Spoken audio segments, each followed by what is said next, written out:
whispers of forgotten empires, echoes of lost gods, and truths buried in time. Welcome to Ancient Luminaries, where the ancient world comes alive. In a kingdom where a single wrong sentence could land you behind stone walls, one young man discovered something rulers fear more than insults, more than protests, laughter that spreads. Because you can punish a rebel, you can silence a pamphlet, but once people start laughing at power, obedience starts to rot from the inside. And in early 18th century France, that was enough to get you caged without a trial, exiled without mercy, and hunted by men who wore order like a holy mask. So how did a commoner with no army, no title, and no noble shield turn words into a force that governments couldn't contain? Some men conquer with swords, some rule with crowns. Voltaire conquered with laughter. He was born François-Marie Arouet in Paris in late 1694, and the world expected him to be respectable, careful, and quiet. But he chose a different path, one that would lead to a fortress prison, to exile across the sea, and to a kind of fame so dangerous that governments tried to contain it. Because Voltaire didn't only criticize power, he made power look ridiculous. And that can frighten rulers more than open rebellion. What makes his story gripping is that he never started as a man with protection. No title, no army, no great family name strong enough to shield him. Just a razor mind, a hunger for recognition, and a gift for turning a sentence into a blade. In Voltaire's France, a sentence could be a career or a sentence could be a cage. And before he was 30, he would learn the difference in the hardest place imaginable. France at the dawn of the 18th century lived on a promise of unity. One crown, one official faith, one public language of loyalty. The state called that unity order. Many ordinary people called it safety, but unity can be maintained in two ways, by persuasion or by pressure. In Voltaire's France, pressure was never far away. The country still carried the memory of religious conflict, and the government had tightened control after years of suspicion. A few years before Voltaire's birth, Louis XIV revoked the Edict of Nantes, and French Protestants became targets of increasing repression. Even if you were not a Protestant, you felt the lesson. The state could decide which beliefs were acceptable, and it could punish those who fell outside the permitted lines. Voltaire did not grow up in hunger. He grew up in a city that rewarded education and polish. His father worked within the world of law and finance, close enough to the machinery of power to understand how it worked, careful enough to avoid becoming its victim. The plan for young François-Marie was obvious. Study, choose a stable profession, become respectable, live safely inside the lines. But the boy's talent pushed him toward the very thing that made safety impossible: words. His mother died when he was still young, and in the emotional looseness that followed, he attached himself to influences that encouraged a freer mind. His godfather, the Abbé de Châteauneuf, introduced him to worldly conversation, skeptical humor, and the idea that intelligence is wasted if it never dares to question. Voltaire absorbed a practical lesson early. Ideas spread best when they are entertaining, and the fastest way to disarm authority is to make it look foolish. He also learned that Paris was a stage. In salons and gatherings, reputation could be built in a night. A young man who could produce a perfect line at the perfect moment could rise faster than any slow career path allowed. Voltaire was drawn to that game. He wanted not only to think, but to be heard. His education helped him sharpen into a weapon. He studied at the Jesuit Collège Louis le Grand, one of the strongest schools in France. The Jesuits trained students in rhetoric, logic, and disciplined writing. They taught how to build an argument, how to anticipate objections, and how to speak with control. Voltaire would later attack religious institutions for cruelty and fanaticism, but the irony remained. The system he would challenge helped forge the tools he used to challenge it. At school, he absorbed classical models of drama and satire. He learned that tragedy is built on conflict, and that conflict becomes unforgettable when characters speak with precision. He learned that humor can be sharp enough to cut deeper than anger, because humor makes people agree before they realize they have surrendered ground. When he finished school, his father tried to push him into law. Voltaire tried, briefly, to appear obedient. He took positions meant to steer him toward respectable employment, but his appetite for literature, theater, and social recognition kept pulling him back toward the world of writers and talkers, people who lived by talent rather than title. He began circulating in freer circles of Paris life, where conversation could be bolder and the boundaries of acceptable speech were tested for sport. In those rooms, wit was a currency. The problem was that wit, when overheard by the wrong ears, could be treated as a crime. Voltaire learned quickly that the line between a joke and a scandal was thin. In his early 20s, he spent time connected to diplomatic work at The Hague. It could have become a stable career track. Instead, personal entanglements and the suspicion surrounding a young, talkative man with sharp opinions led to trouble. He was removed and sent back to Paris, reminded again that institutions do not tolerate unpredictability, especially from someone without a noble shield. Back in Paris, he leaned even harder into writing. And then the system struck. In 1717, he was arrested and sent to the Bastille. The Bastille was not simply a prison, it was a warning carved into stone. You did not need a public trial to disappear. Authority could use quiet administrative power orders, influence, and sealed decisions to cage a person without the kind of transparent process modern audiences expect. Voltaire's offense was his voice. Satirical verses and remarks that circulated about the government and the regent were enough. He spent close to a year inside. For many people, prison would have taught silence. For Voltaire, prison taught strategy. It also taught something deeper. The state feared ridicule because ridicule weakens obedience. A ruler can survive hatred, but ridicule turns reverence into laughter, and laughter spreads. In confinement, Voltaire wrote, he sharpened his style. He worked on dramatic projects, and he began shaping himself into something larger than the young man who had been arrested. If authority wanted to treat him as disposable, he would become too famous to discard easily. When he was released, he moved with urgency. His tragedy, Oedipe, was staged in 1718 and brought him a surge of recognition. The city that had locked him away now applauded him. But applause did not mean safety. It meant visibility. It meant that every success raised the question, would he use his fame to flatter the system or to challenge it? Around this period, he began using the name Voltaire. A new name can be a shield and a banner. It can separate a writer from old troubles and attach him to a persona strong enough to survive scandal. Voltaire was not merely an alias.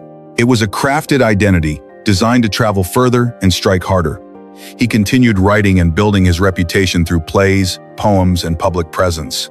He also began working on an ambitious epic centered on Henry IV, a French king remembered for a more practical spirit and for pushing towards civil peace in a country torn by religious conflict. Voltaire admired the idea of strong rule without fanatic cruelty, authority with restraint. Even when he praised a monarch, the praise usually carried a message. Power should protect life, not crush conscience. But in France, a talented commoner could only rise so far before prideful men with titles reminded him of the limits.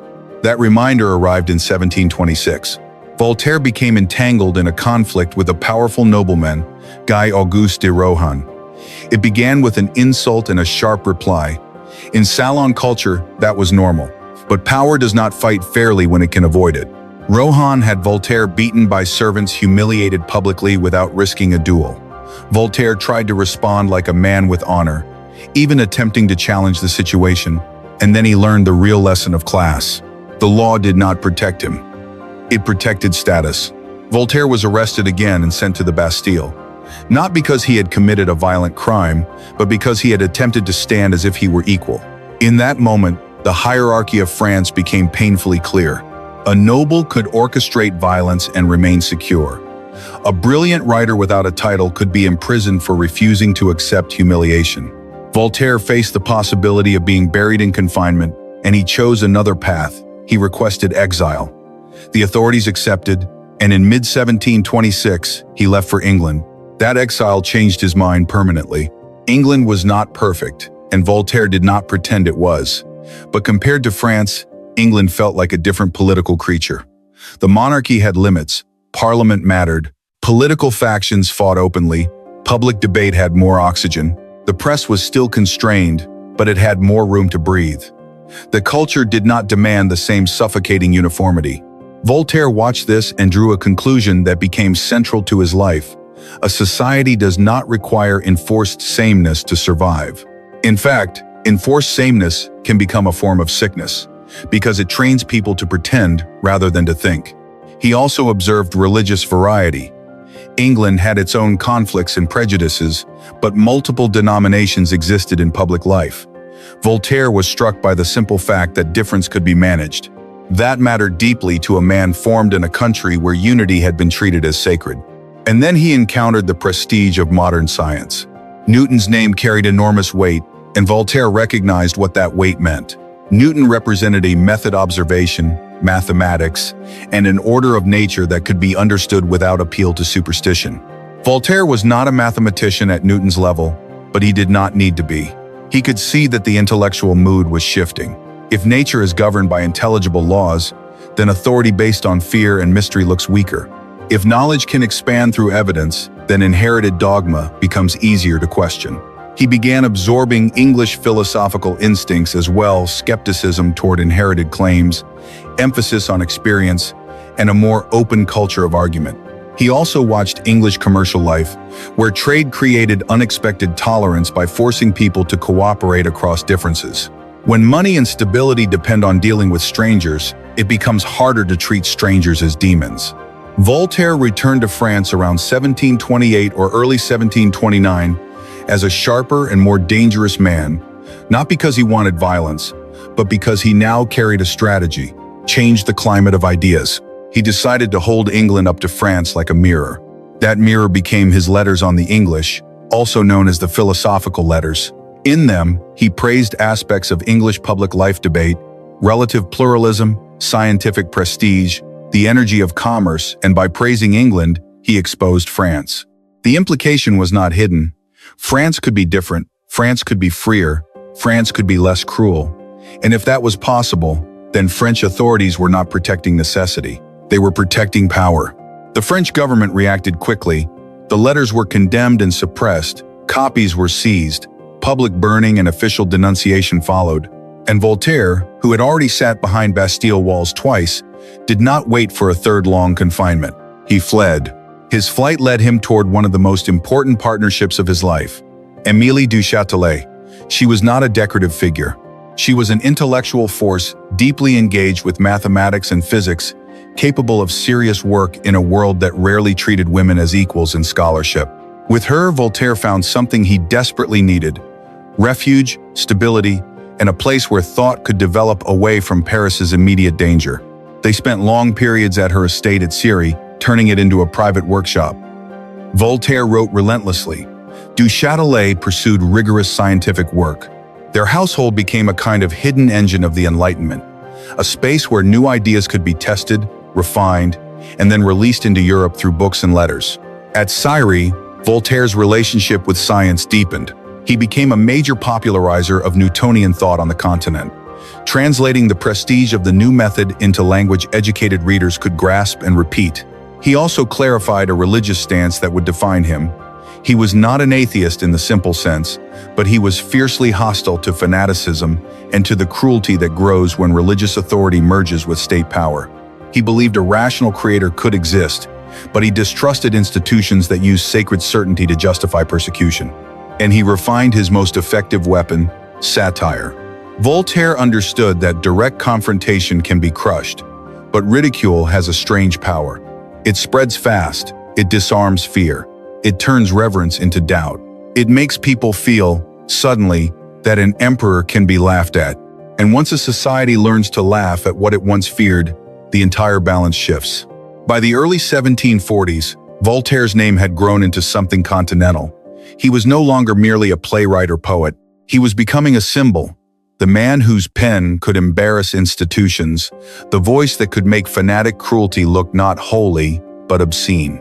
Yet the Voltaire most people imagine today, the public campaigner who would turn cases of injustice into international scandals, the writer who would attack optimistic philosophy with unforgettable force, the figure who would live close enough to France to influence it but far enough away to survive, was still forming. The ingredients were now in place: prison, exile, the English lesson in public debate, the prestige of Newton, the refuge of Cirey, and a mission that was hardening into something personal. From here, his life accelerates. The turning point came quietly at first, the way turning points often do.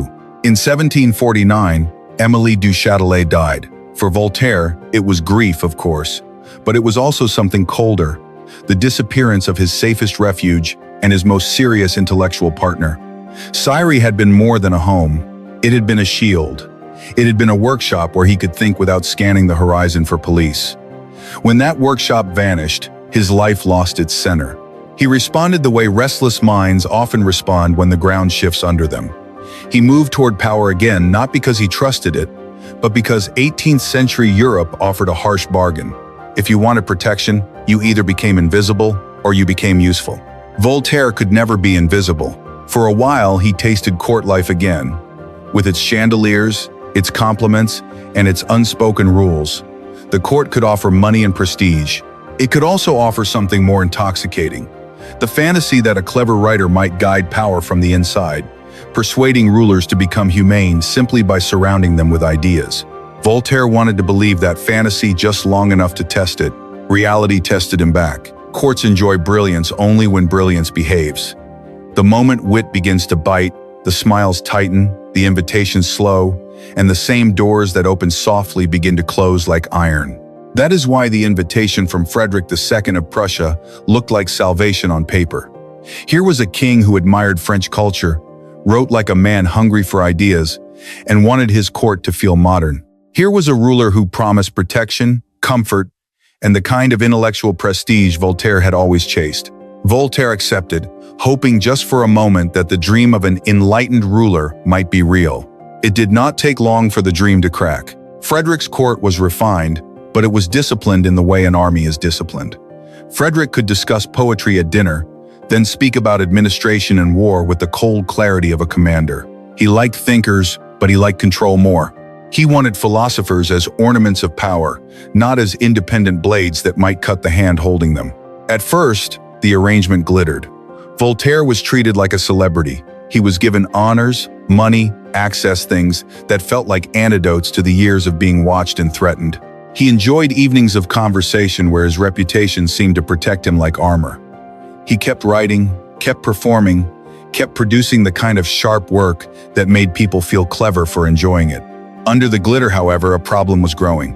Voltaire brought with him the habits that had kept him alive, mocking hypocrisy, puncturing pretension, refusing to play the obedient ornament for long.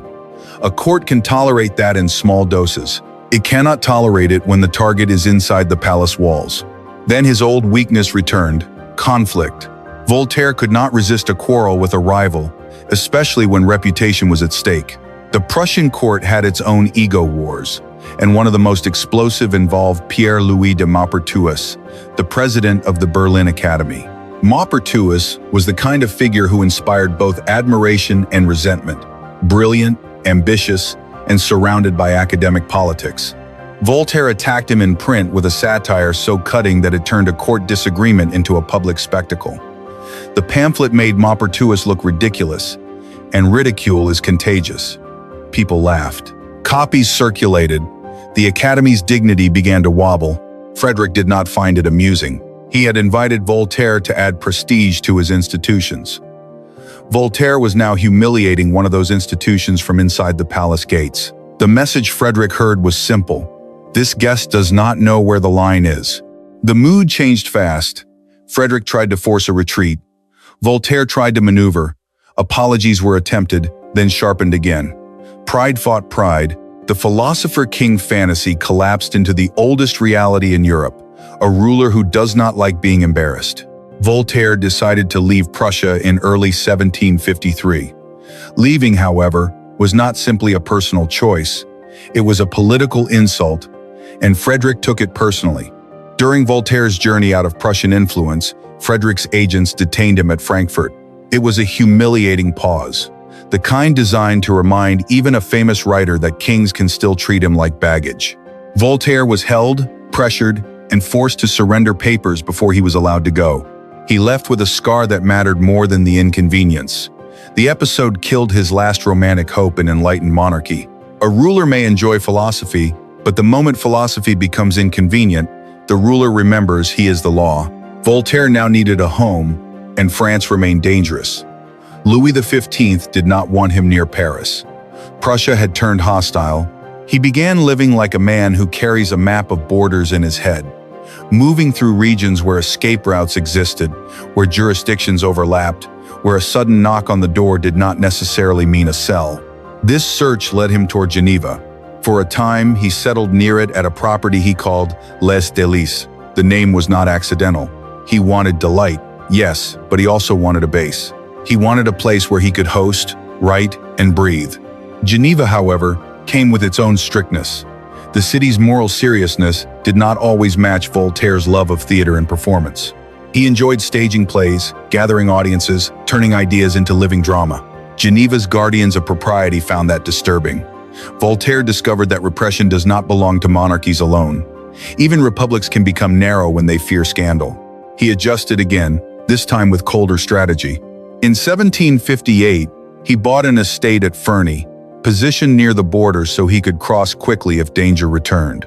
Ferney became more than a house, it became a headquarters. From that point on, Voltaire's life was less a retreat and more a campaign. His estate turned into a hub for visitors from across Europe. Diplomats arrived with rumors, noblemen arrived with requests. Writers arrived with manuscripts and quarrels. Curious travelers arrived simply to see the famous man in his chosen exile. Letters poured in daily, so many that Ferney began to feel like a private post office for the Enlightenment. Voltaire read quickly. He answered quickly. He dictated replies like a man who understood that speed is power. A slow response allows a story to die. A fast response turns a story into momentum. He also did something deeply practical. He built independence through money. Voltaire had learned early that patronage is a leash. At Ferney he invested, improved, organized, and turned the estate into a stable base that could not be easily threatened by the moods of a court. He supported local work, improved the area, and made himself difficult to isolate. A man with dependents, workers, and an estate that matters to the region is harder to crush quietly. Officials hesitate when punishment would ripple outward into economic and social trouble. That is what Ferney gave him, leverage.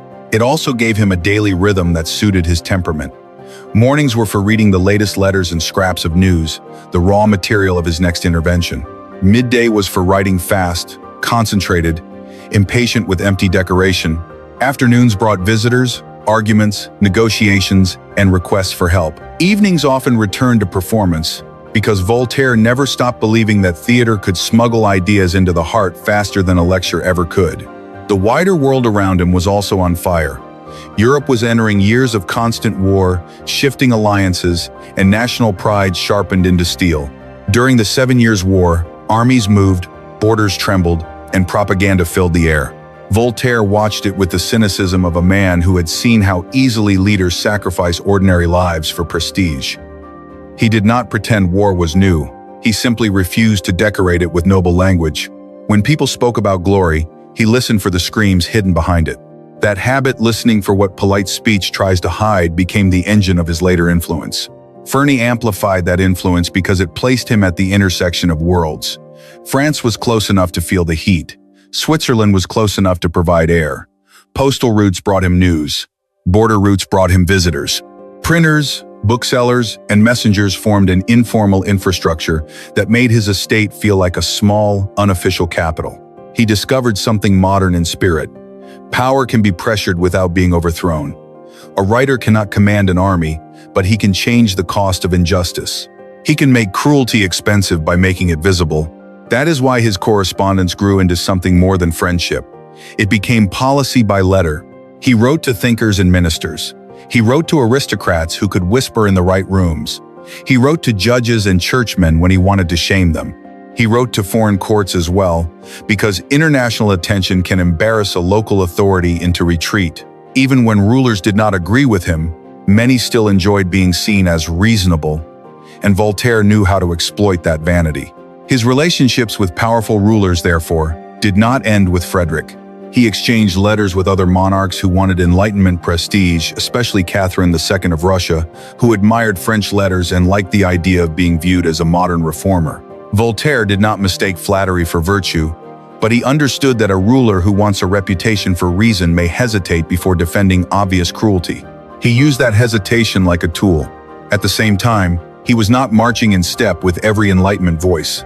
He admired the mission of encyclopedists who tried to gather and spread knowledge, yet he also kept his distance when he thought their tone invited backlash.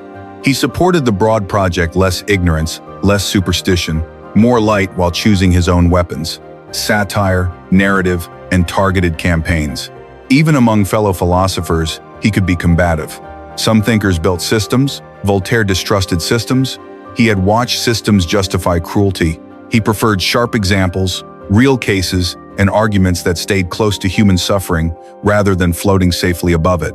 That preference became decisive when catastrophe shattered Europe's confidence in tidy optimism. On November 1st, 1755, Lisbon was devastated by an earthquake, followed by fires and a tsunami. The scale of destruction stunned the continent. It wasn't just a tragedy, it was a philosophical shock. How could such suffering happen in a world supposedly governed by benevolent order? How could people die in churches on a holy day beneath collapsing stone? Voltaire refused to smooth the horror into a comforting theory. He attacked the fashionable optimism of his age, the easy claim that everything happens for the best in the best of all possible worlds. In salons, that optimism sounded elegant. After Lisbon, it sounded heartless. His anger had a target beyond polite optimism. He was attacking the habit of turning suffering into a decorative concept. He wanted people to stop using philosophy like perfume, something you spray over horror so it smells acceptable. He turned outrage into art. In 1759, he published Candide, a short, fast, ruthless satire that pretends to be light while delivering heavy blows. The hero is pushed through war, betrayal, greed, fanaticism, disaster, and absurd cruelty. One calamity follows another with such speed that the reader cannot hide behind comfortable explanations. The book's brilliance is its rhythm. It does not pause long enough for the mind to build excuses. The style matters. Voltaire did not write a heavy treatise that only professors would read. He wrote a story that anybody with education could swallow quickly and then feel stuck in the throat. He made his point through motion: armies marching, cities burning, sermons preaching cruelty, rational slogans collapsing under pain. By the end, the story lands on a conclusion that is quiet but firm. Stop worshiping theories that excuse suffering. Do what you can. Work where you stand. Cultivate your garden. That line became famous because it felt like a way out of two traps at once. It refused naive optimism, the kind that calls pain necessary. It also refused total despair, the kind that says nothing matters. It pointed to human responsibility, imperfect, local, practical, stubborn. Candide traveled across Europe despite bans and denunciations. People passed it hand to hand, laughing while feeling uneasy, because the laughter kept turning into recognition. At Ferney, Voltaire had now become something larger than a writer. He was a public force. He could have stopped there and lived as a celebrated old man with visitors, letters, and applause. Instead, his most intense work was still ahead, and it began not with a book, but with a courtroom. In Voltaire's France, courts were not simply neutral machines of truth. Local politics mattered, religious passions mattered, social status mattered, public pressure mattered. Torture could be used to extract confessions, and confessions could be treated as proof even when a human body will say anything to make pain stop. Voltaire did not need to invent villainy. The legal structure already contained the tools for it. His genius was to make educated Europe look directly at those tools and ask, slowly and relentlessly, whether order was worth this price. In 1762, a Protestant merchant named Jean Calas was accused in Toulouse of killing his own son to prevent him from converting to Catholicism. The case moved through a climate thick with prejudice and rumor. Calas was tortured and executed, and the story the authorities told became, for many, a convenient moral drama. A heretic father murdering a son for faith. Voltaire did not accept it. He began investigating. He wrote letters. He gathered testimony. He questioned contradictions. He pushed the story into broader public view. He treated the case as a symbol of what happens when a legal system becomes a stage for fanatic revenge. This was not casual outrage. It was organized pressure. Voltaire's greatest weapon in this phase was not a single clever sentence. It was persistence. He used his network like a lever, turning private correspondence into public momentum. He persuaded influential figures to care.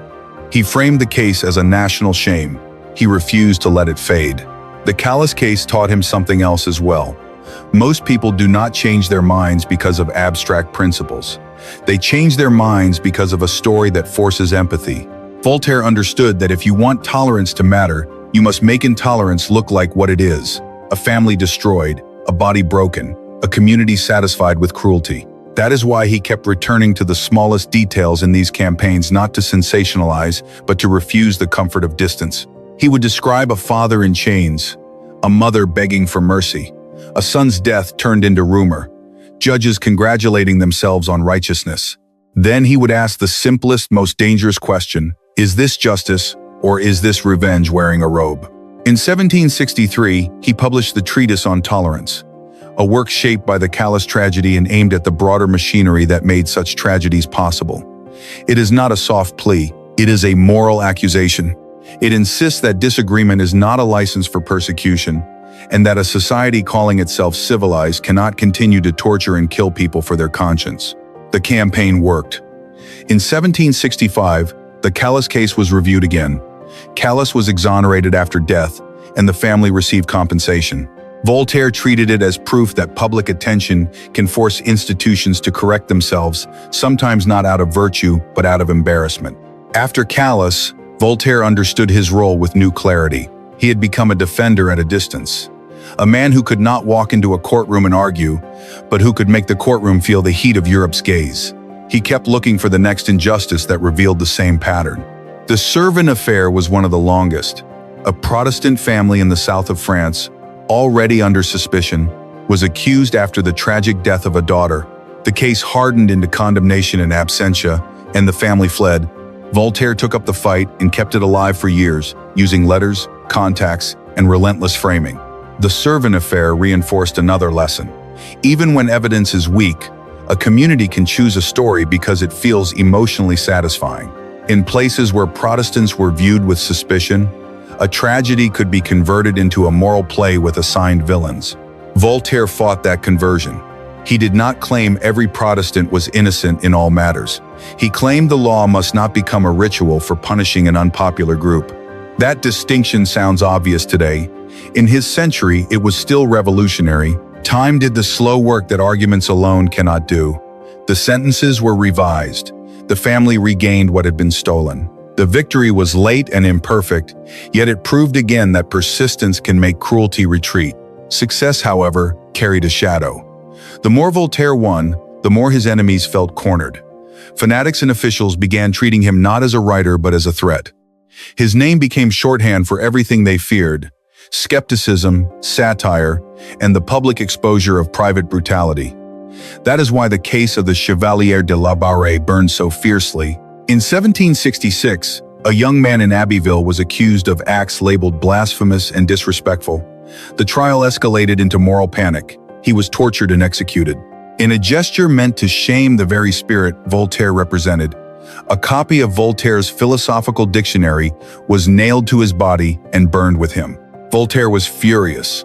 The case was not only injustice, it was theater cruelty staged as piety, meant to terrify the living. He responded the only way he could, by refusing to let the story die. He returned to it repeatedly, demanding that people see what had been done and hear the logic that justified it. What kind of faith needs torture to defend itself? What kind of society performs holiness by destroying a young man? The Labarre case revealed how far a society can go when it decides to defend honor rather than truth. When a young man can be tortured and killed to make an example of irreverence, the state is no longer punishing harmful acts, it is punishing symbols. It is policing thought through fear. Voltaire understood what that does to a nation. It teaches people to lie about what they believe. It trains children to whisper. It rewards cruelty disguised as devotion. It turns faith itself into an instrument of terror. His answer was not to erase religion. His answer was to strip violence from it. Tolerance, for Voltaire, was not a soft request that everyone agree.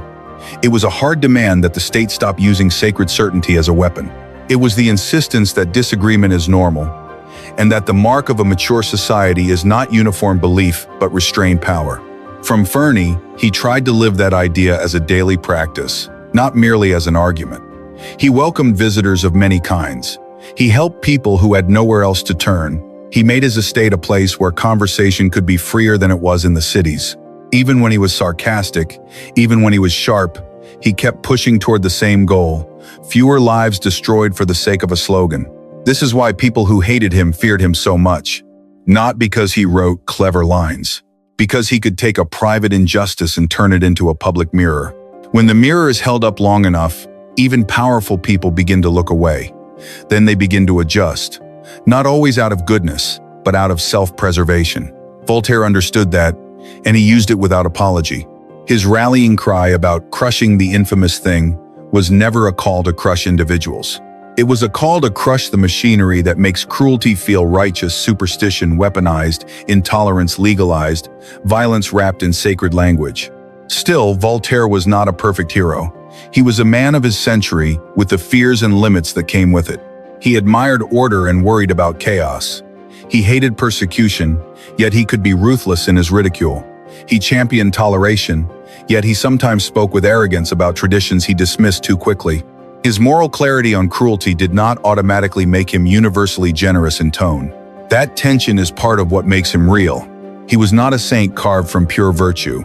He was a fighter shaped by the institutions he attacked, forced to survive by strategy, money, and control of his public image. Yet he kept returning to one line he would not cross, the line where the state punishes conscience and calls it morality. At Ferney, he became a magnet for Europe. Visitors called it an inn of Europe because so many arrived, argued, asked for help, brought stories, and left with new ideas. Voltaire managed his household like a leader and his correspondence like a newsroom. He stayed present in public life without living in Paris. He stayed influential without standing still. By the time he returned to Paris in 1778, the story had reversed itself. He had once been a young man locked away for satire. Now he was the old man celebrated for having survived, for having written, for having forced the age to argue with him. In February of 1778, after more than 2 decades away, Voltaire returned to Paris. He came for the staging of his tragedy Irene, and he arrived old, fragile, and exhausted. Yet the city greeted him like a conquering celebrity. Crowds gathered. Admirers competed for his attention. The theater honored him as a living monument. The same culture that once caged him now cheered him. His health, however, could not keep up with the celebration. The weeks that followed were filled with visitors, attention, and then illness. On May 30th, 1778, Voltaire died in Paris. Even in death, controversy followed. Religious authorities refused him a normal public Catholic burial in the capital. Friends arranged for his body to be buried quietly outside Paris, avoiding the public conflict that could have turned his funeral into another battle. The final chapter arrived after him. During the French Revolution, the new political order looked for ancestors' figures who could be framed as forerunners of a new age. Voltaire, famous for attacking intolerance and arbitrary punishment, became one of the chosen symbols. In 1791, his remains were brought to Paris and placed in the Pantheon in a grand public ceremony. The man who had been thrown into the Bastille became a national monument. That does not mean Voltaire caused the revolution in any simple way. History is not that clean. What it does mean is that his words helped train a generation to distrust sacred cruelty, to question absolute authority, and to believe that public opinion can pressure institutions that once felt untouchable. That is the final irony of his story. A man who spent his youth learning that a sentence could be a cage spent his old age proving that a sentence could also be a key. Voltaire conquered with laughter, yes.